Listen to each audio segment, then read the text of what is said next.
All right, so we are on properties of exponents, of integer exponents to be specific. Learning goals for this lesson are: I can use the product rule of exponents to simplify expressions, and use the power rule of exponents to simplify expressions. That's basically it. We're going to be spending a lot of time on those two rules, though. So, product rule of exponents. When you multiply like bases, you add the exponents. So, for example, this is the base here. Okay, that's the base. This is the base. They are the same because they are both a. So when they are both the same and we're multiplying, we simply add the exponents together. So a would be n plus m, or whatever the numbers are, and then you combine the numbers as you see fit. All right, so for example, if you have r to the 5th times r to the 9th, like bases of r, we just add the 5 and the 9 to get r to the 14th power. So let's rewrite the following expression. So now that we had an easier one, let's try one that's a little bit harder. Okay, before we begin, you want to make sure all of your terms have like bases. So check. All of these have y as a base, so we're good. Okay, we're just going to add the exponents together. Okay, we have fractions here, so the thing that you have to remember here is that they must have common denominators in order to add them together. In this case, they do. We have 5/3, 2/3, and 4/3. So we're just going to add those all together. Remember, when you're adding, you only add the numerators, so the top part of the fraction. So 5 plus 2 plus 4 will give us 11/3. Then we add the base back in. We have y to the power of 11/3. All right. Moving along to the product rule of exponents. When you raise a power to a power, you multiply the exponents. So what that's going to look like is if you had a to the nth power to the mth power. That doesn't even make any sense. But anyway, you would basically, if you have one base, two powers, you multiply.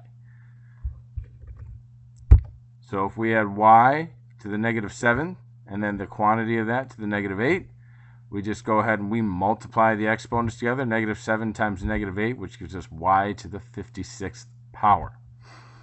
All right, so now, a bit of a harder one again. We need to rewrite the following expression. So we have all of these things raised to the 1/2 power, and some of these are all exponents. So there's no multiplication in here other than this, but there are no like bases in here to worry about. So we want to just multiply the power of each term by the power it's raised to. So the best way to do that is to separate it out. So here's a term here, here's a term here, and here's a term here. We're going to separate it into its three parts.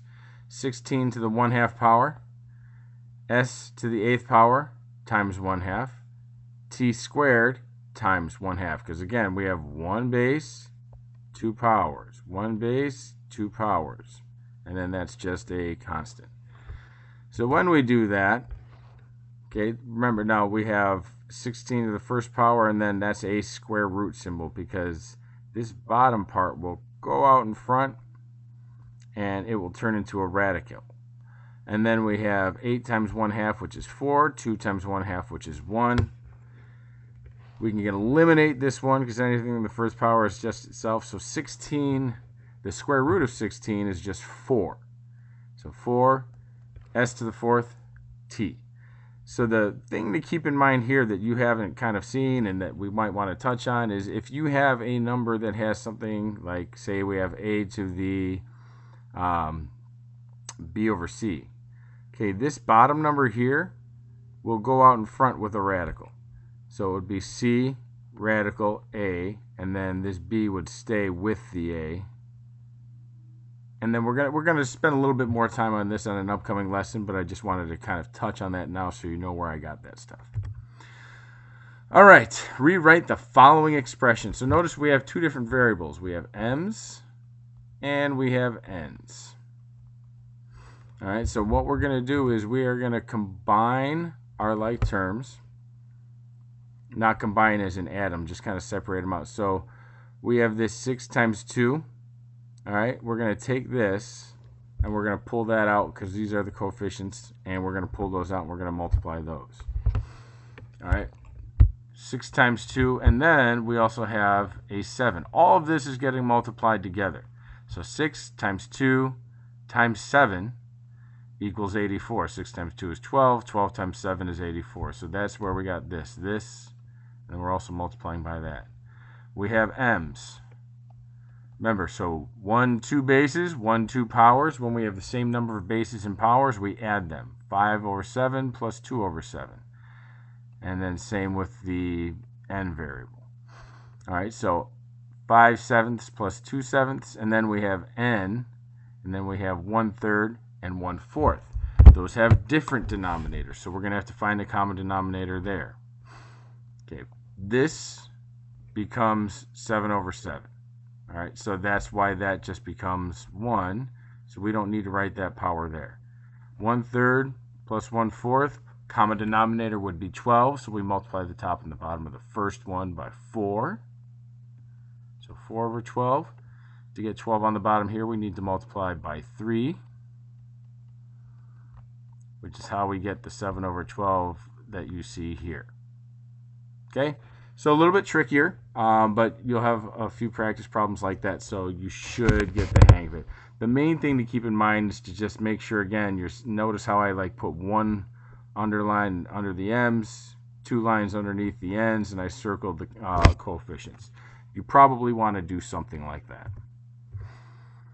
All right, a couple of rules about exponents and integers. Any integer raised to a negative power is the reciprocal of that integer. So like a to the negative first power is 1 over a.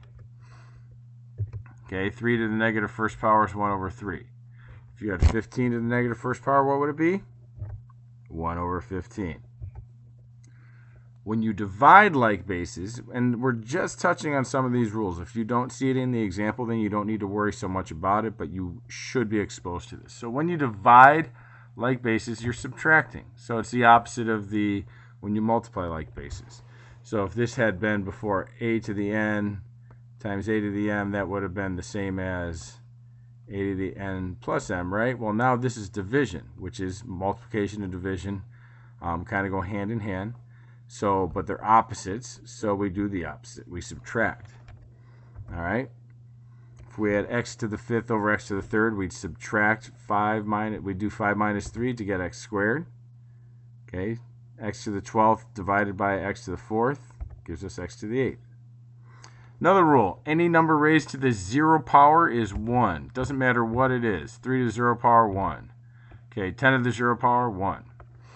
All right, error analysis. One student simplified x to the 4th plus x to the 4th to x to the 8th. A second student simplified x to the 4th plus x to the 4th to 2x to the 4th. Which student is correct? And explain. Well, student 2 is correct because you only add the exponents during multiplication of exponents, not addition. So in this case, we don't have any multiplication. This is addition here. When you do that, if the variables and their exponents are the same, then you just imagine, like in this case, there was a 1 in front of both of them. And since we're adding, 1 plus 1 is 2. All right, is the following mathematical statement true? Explain why or why not. Well, like bases, and we're multiplying, so we're definitely keeping an eye on that. So multiplication. So when we're multiplying exponents that have like bases, remember 2 bases, 2 powers, we add them. Okay, it is true because if we have x to the 1/4 power times x to the 3/4 power, we would add them. 1/4 plus 3/4 is 1, so x to the first power is just x. And that'll do it. These videos are going to get a little bit longer as they get a little more complicated, but with what we cover in class, it shouldn't be too bad. So if you have any questions, though, do not hesitate to bring them up in class the very next time I see you. Don't wait till the end of the unit, all right? Take care, guys.